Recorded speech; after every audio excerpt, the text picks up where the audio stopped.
Our greatest fear is not getting old or dying of cancer, but of getting Alzheimer's, with your mind and memory slipping away. So what are the odds? 8 out of 20 60-year-olds are predicted to have accelerated brain shrinkage. Of these at-risk people, 1 is likely to develop dementia in their 70s, 3 by their 80s, 7 by their 90s. How do you make sure you are not at risk? We are frightened because we think there's nothing you can do about it. It's in the genes. Actually, 1 in 100 cases of Alzheimer's are caused by genes. How much of your risk is preventable? At least half your risk for Alzheimer's dementia is attributed to known risk factors that you can change, according to a consortium of 112 world experts on dementia. This is great news because it means you can do something to at least halve your risk. These preventable risk factors include your sugar intake and blood sugar balance, your B vitamin status, your coffee and tea consumption, how fit you are and mentally and socially active, your intake of fish and omega-3s, how many antioxidants from fruit and veg you eat.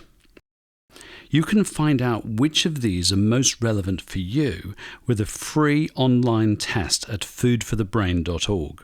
It assesses those you're doing right, those you need improvement, and your biggest risk factors. It also assesses your cognitive abilities right now.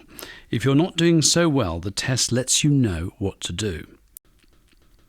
This test has been validated against standard memory tests used in GP surgeries and specialist memory clinics in a pilot study to identify those at risk by tracking subtle changes in memory as early as possible.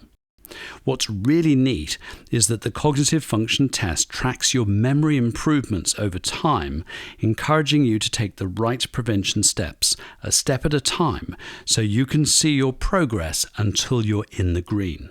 But do you really need to change your diet? Isn't there a drug that can cure dementia just around the corner? An estimated $40 billion has been spent on drug research, and none have worked. What's even worse, there's nothing promising in the pipeline. According to Margaret Chan, the WHO Director General, in terms of a cure or even a treatment that can modify the disease, we are empty-handed. How much has been spent on prevention? Since 2006 in the UK, the answer is a measly £156,000. That's less than 0.1% of all UK Research Council money for dementia research. Hang on. If half the risk is preventable, shouldn't we be spending half the available money on prevention? Of course. So why aren't we? The bottom line is there's no money in prevention. The money is in drugs.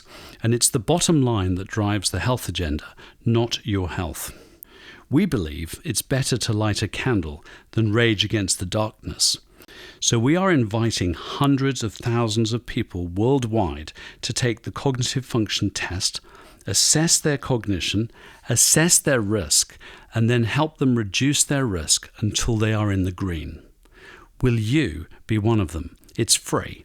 All you have to donate is 20 minutes of your time. If you're feeling generous, feel free to make a donation to help us research what really prevents Alzheimer's, because then you won't need drugs.